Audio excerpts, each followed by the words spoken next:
Part 1. You will hear a student and an advisor talking about facilities at a college. First, you have some time to look at questions 1 to 5.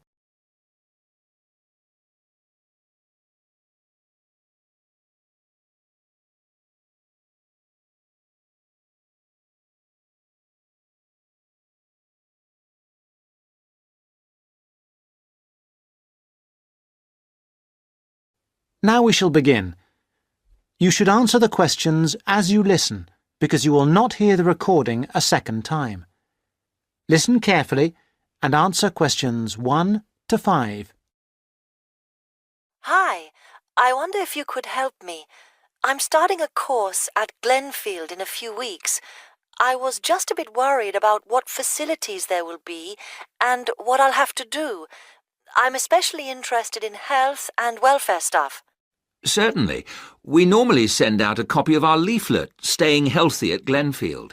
I'm not sure why you haven't had it. Well, could you answer a few questions for me? Firstly, I'm wondering about how I get a doctor when I arrive. Well, you can register with the University Health Centre on North Campus. And do I have to pay for that?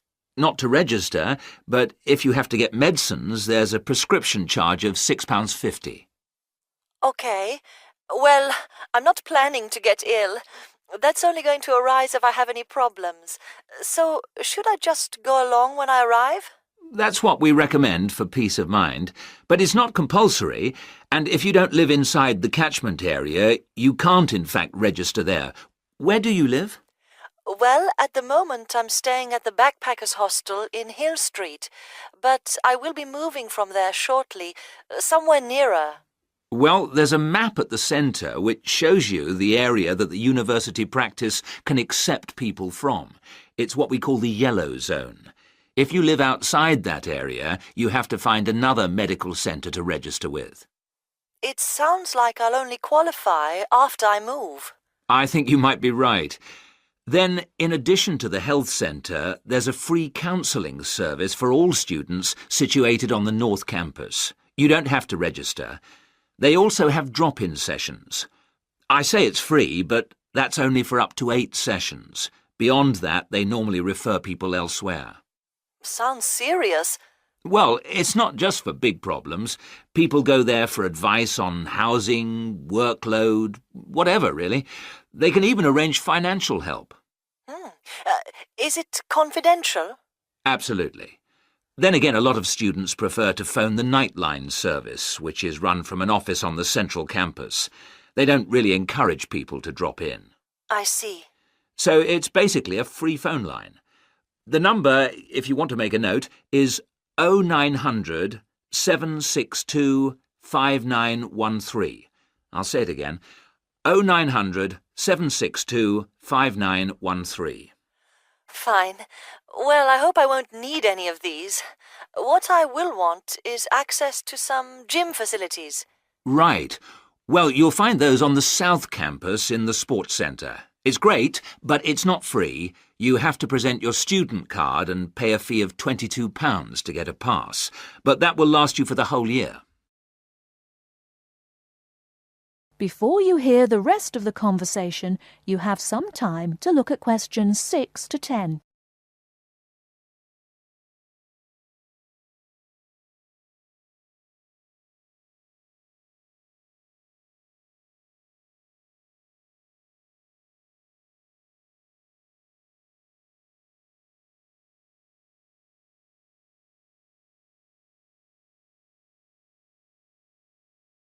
Now listen and answer questions 6 to 10. Is this information on the website? I'm afraid not. I can send you some leaflets or even resend the whole information pack if you give me your details. Could you send the whole information pack, please? Yes, that's fine. I'll have to take down some details. Could you tell me your full name? Sonia Orr. S-O-N-Y... No, I'll spell it. S-O-N-I-A. Then Orr is O-R-R. Orr. OK. And you said you were on Hills Road?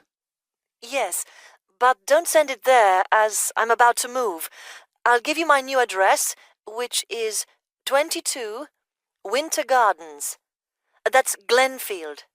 And the postcode? Oh, yeah, that's GF23 9BQ. Fine. Now, we're doing a bit of data collection about who uses our services at the moment. Can I just ask a few more questions?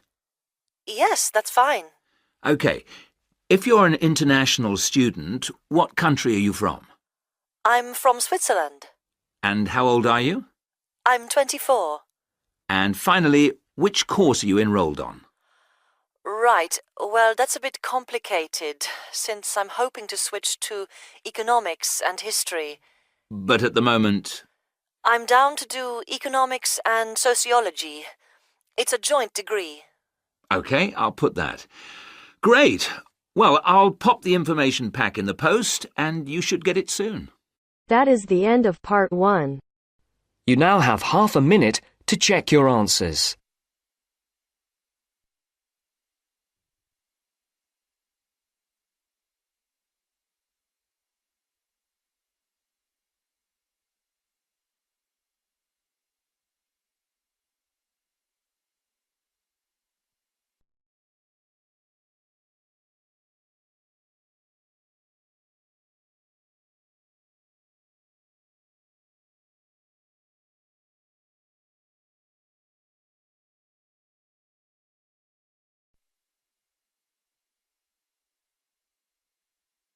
Now turns to part 2.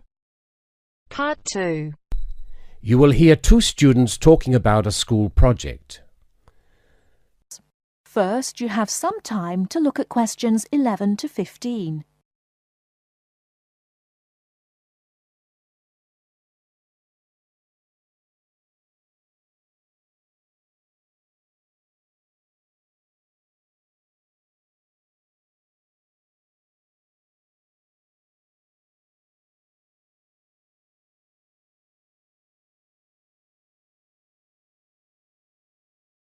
Now, listen carefully and answer questions 11 to 15. Hi, Lynn. How's your project coming along? Oh, not very well. I've got all the information, but I can't seem to organise it into a presentation. Well, you'd better hurry.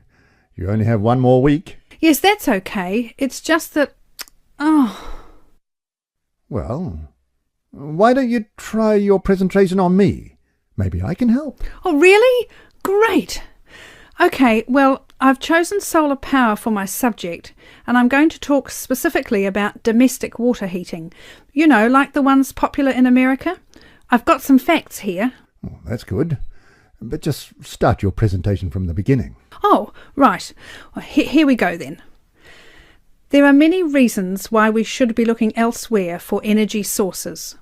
As most people are aware, fossil fuels and other such non-renewable sources are by definition finite, so something needs to be in operation soon. Currently, there are a number of alternative energy sources available which can, with a little preparation, be used to provide for a significant part of our domestic energy requirements. In this presentation, I am focusing on solar power and its application as a domestic water heater. As a renewable energy source, solar power is in many ways ideal. The amount of the sun's energy which reaches the earth every minute exceeds the energy that the global population consumes in a year. Although scientists argue that it is not finite, sunlight is certainly a long-lasting resource which is not depleted through use, and solar power converters use this energy without needing any complex moving parts. Once collected and stored, solar energy can be used for many purposes, but it is becoming increasingly popular as a domestic heating source. Generally, a building that is heated by solar power will have its water heated by solar power as well, and this has even worked in areas that are not exposed to long hours of direct sunlight, such as the United Kingdom, although not so well as in warmer climates. Why have you stopped? Well, that's all I've got so far. Oh, well. Start by talking about how effective it is. Oh, okay. Well, there are a number of factors that influence how efficient solar power can be. The first, obviously, is the amount of sunlight, and this is dependent on season, time of day, and climate. Although the UK has something of a bad reputation for sunshine, it is actually quite productive during some parts of the year.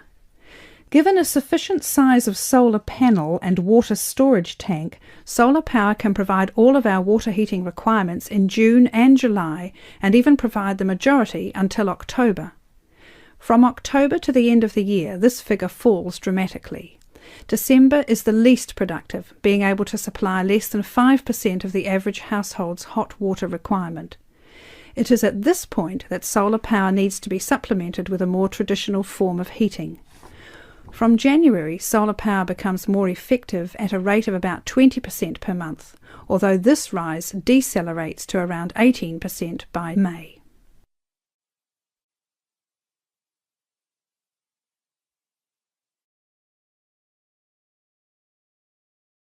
Before you hear the rest of the talk, you have some time to look at questions 16 to 20.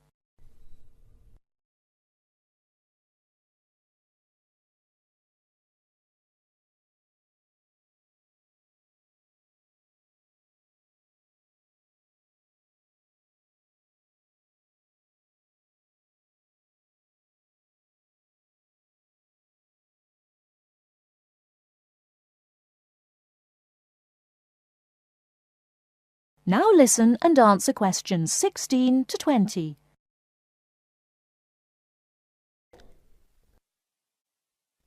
Now say something about this water heater. Do you have any information about that? Oh yes, I've got an illustration of a water tank here. Well, that's good, but you'll have to describe it. Right. Well, the ideal water tank in the UK has a capacity of 45 to 50 litres, but must be at least 40 litres to be effective. The solar coil is put in the bottom of the tank to heat the water. Now remember that solar heated water will not get quite as hot as fossil fuel water heaters. The bottom half of the tank is normally 20 degrees, and this is why it is important not to have a tank that is too large, as that would take too much energy to heat. In this illustration, it rises to 40 degrees from halfway up. Don't forget that hot water rises, so the top third of the tank is the hottest and reaches an average temperature of 65 degrees. And what's this second layer around the tank? Oh, that's insulation. Because the tank is often either outside or just under the roof, rigid foam is used as an insulation layer. It should be at least 80 millimetres thick all around. Well, that seems like a good presentation. All you need to do is to prepare some short notes and a larger illustration so you can use it as a demonstration and you'll be fine. Oh, you think so? Well, thanks very much for the help. Maybe I could do the same for you one day. Maybe. Anyway, I have to go. Good luck. Thanks. Bye. That is the end of part 2. You now have half a minute to check your answers.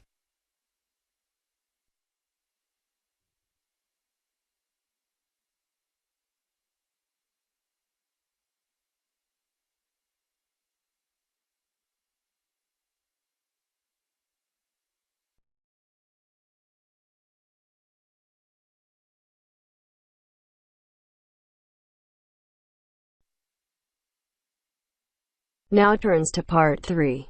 Part 3.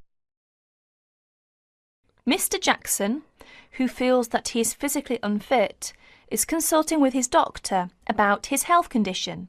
Before you listen to their conversation, you have a chance to read questions 21 to 24.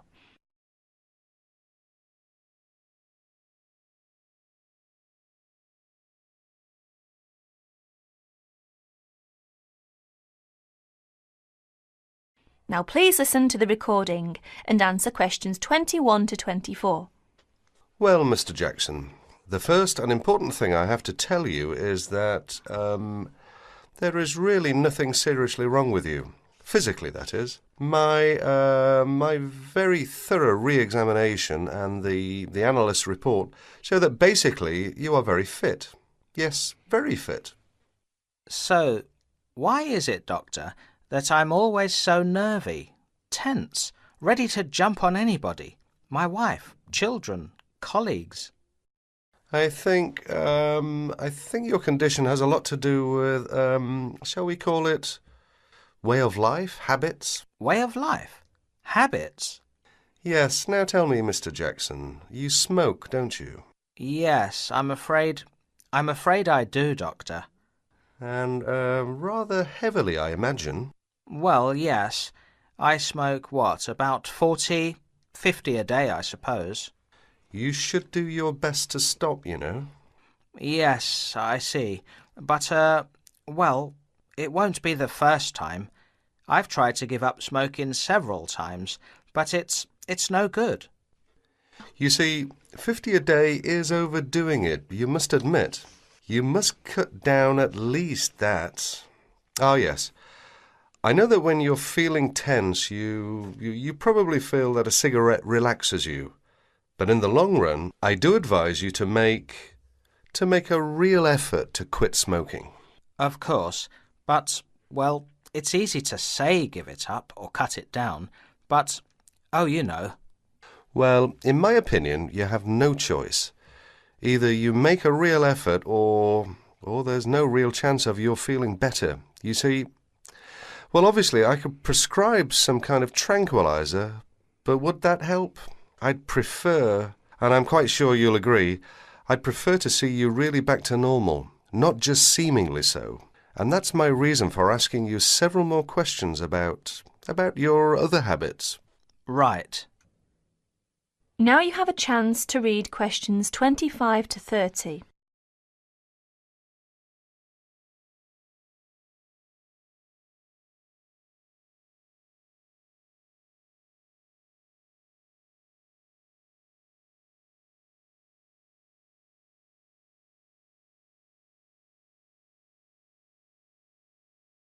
As you listen to more of their conversation, answer questions 25 to 30. Your eating habits, for example. What do you eat normally, during a normal day? Yes, well, I'm a good eater. Yes, I'd say I'm a good eater. Now let's see. Up at 8 in the morning, and my wife has a good breakfast ready. A good breakfast? The usual. A cereal followed by bacon and eggs with fried bread and perhaps a tomato or two. Then toast and marmalade, all washed down with a couple of cups of tea. Yes, I really enjoy my breakfast. Yes, I can see you do, but I'd advise you to eat rather less. We'll come to that later. Go on. Then lunch. No, first brunch. A cup of coffee and a bun at 11. Lunch has to be quick, because there's so much to do in the office about that time, so I have a pint and a sandwich in the pub. All very hurried. Try to be in less of a hurry. But I make up for it in the evening. I get home at about 7. Dinner's around about 8. Yes, my wife's an excellent cook. Excellent. It's usually some meat dish, and we like spaghetti as a first course. Spaghetti, a meat dish, cheese, sweet. But then, at the end of the day, shall we say, then I begin to feel on edge again. Most evenings after dinner we read or watch TV, but I get this terrible feeling of tension. Well, I'm sorry to have to say this because you obviously enjoy your food, but I really do recommend that you eat less, and secondly, that you eat more healthily. Instead of having that enormous breakfast, for example, try to be content with fruit juice and some cereal.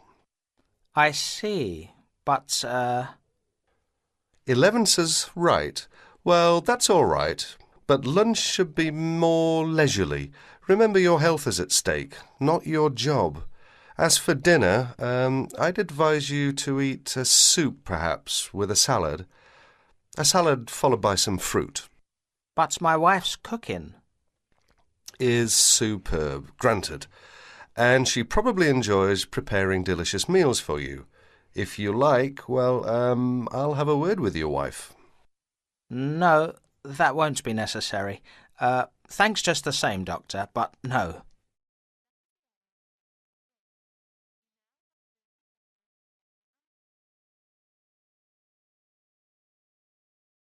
That is the end of part 3. You now have half a minute to check your answers.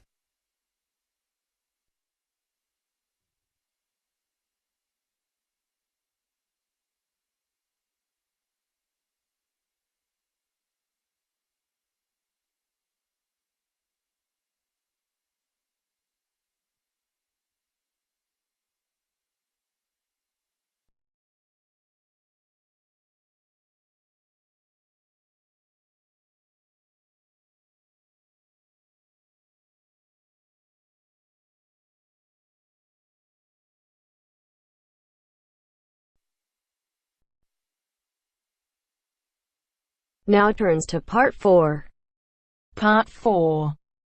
A second session on interview skills. First, you have some time to look at questions 31 to 40.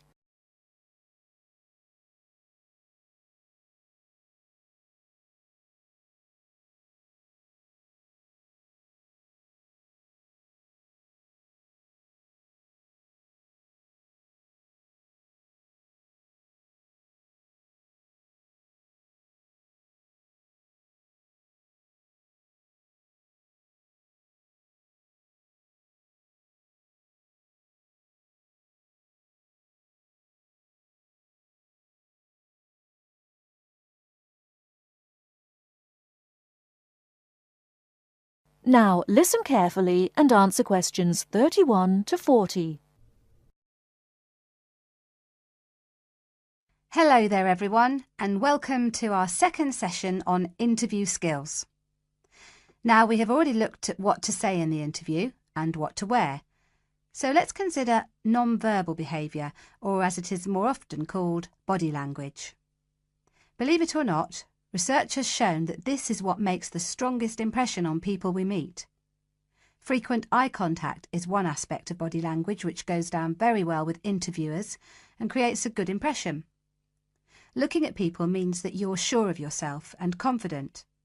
In fact, one famous car company even makes a note of the level of eye contact candidates make during their recruitment process for this very reason. So it is very important to maintain eye contact. But be careful how you do it. Avoid staring, as this is a sign of hostility. But avoiding eye contact altogether and looking away or down is even worse.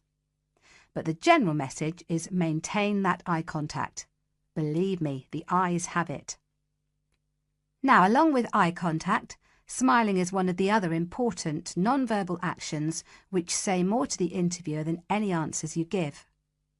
A good way to create a good impression during the first few minutes of your interview is to smile warmly when you meet the person or people who will be interviewing you. It shows them that you are relaxed. Facial scanning takes a triangular route, from the eyes down to the mouth and back to the eyes.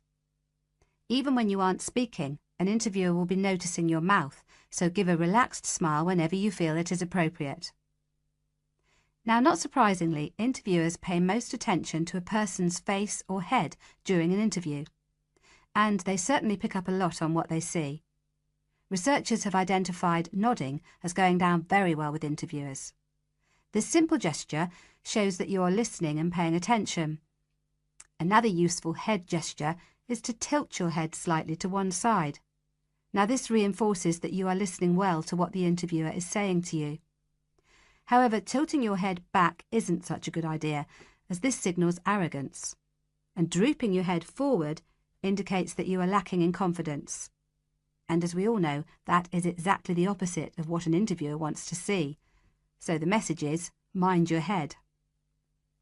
Now, posture, or the way that you carry yourself, is an important area of body language to be aware of. And it is one of the first body language signals that interviewers read as you enter a room. Posture also matters when you're sitting down. A well-supported position, with your shoulders square and sitting full back on the chair, will give the impression that you are confident, which is just what the interviewer wants to see.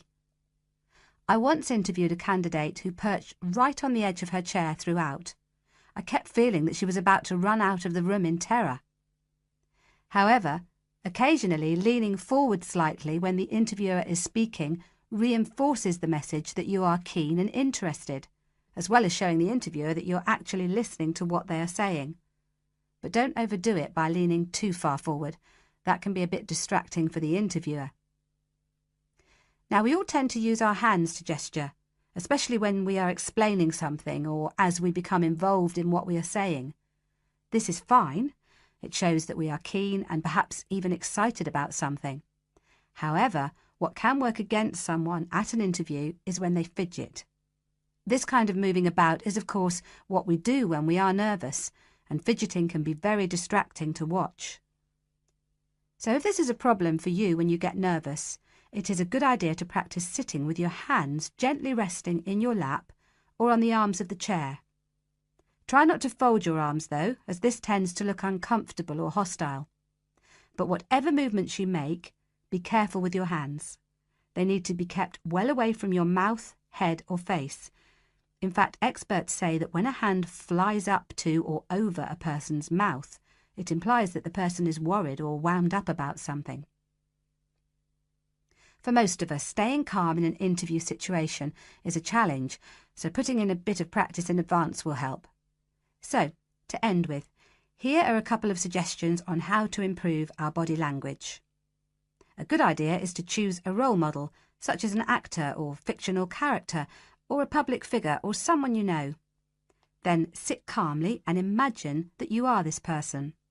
Now, other countries have different body language signals. So remember that if you are being interviewed abroad, you may want to check if there are any special gestures to avoid. It's also a good idea to get used to reading body language signals. You can do this by simply watching how people interact in public places, such as on the streets or in restaurants. And finally, when people have struck up a rapport, it is reflected through the natural mirroring of each other's body language movements. So you can use this to your advantage by occasionally mirroring the interviewer's own movements. For example, if they lean over to one side, you can do the same a few seconds later.